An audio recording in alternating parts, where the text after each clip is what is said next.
В работе научно-практического семинара приняли участие ученые, профессора, доктора наук, депутаты парламента, члены Кабинета министров, сотрудники администрации президента. В ходе семинара была отмечена важность взаимодействия государства с научными институтами. В современном мире возможны различные формы такого сотрудничества, как с государственными органами, так и с гражданским обществом и бизнесом. Диалог с бизнес-сообществом, он позволяет ученым понять возможности применения результатов своей научной деятельности и соединить это с реальными потребностями бизнеса. Диалог с образованием, просвещением – это трансляция научного знания на образование, ведь и образование, и наука, они развивались одновременно с человечеством и вообще являются критерием современного развитого государства.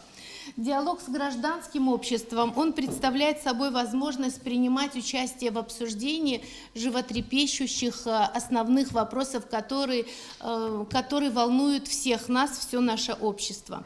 Говоря о государстве и науке в системе правовых взаимоотношений, Диана Пили отметила возможность усиления интеграционных академических научных связей путем совершенствования нормативно-правовой базы. Далее это предложение и рекомендации по обязательному установлению научной экспертизы как законов, законопроектов, так и иных проектов нормативных актов органов госвласти и государственных научных учреждений.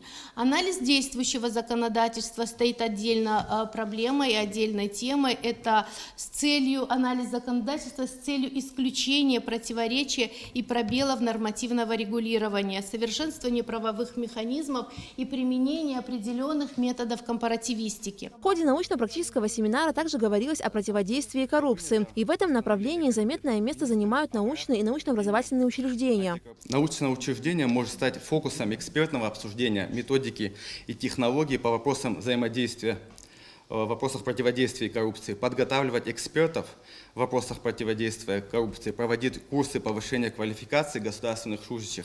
Также хотелось бы отметить, что научное учреждение помогло бы вырабатывать национальные стандарты и технологии в противодействии коррупции, потому что есть в коррупции, как и в любой проблеме, существуют те нормы, которые можно закладывать так в законодательные акты, но и в кодексы поведения чиновников.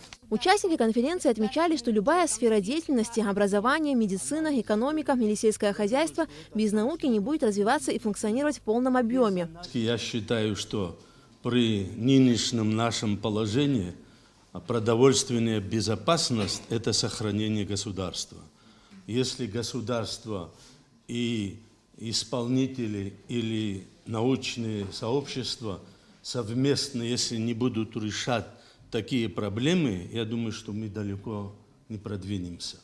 В рамках научно-практического семинара было заслушано 6 докладов, и почти все они были посвящены значимости взаимодействия государства и науки в развитии экономики. И Институт экономики и права планирует проводить подобные встречи и далее. Алика Трапш, Алексея Гухава, Абхазское телевидение.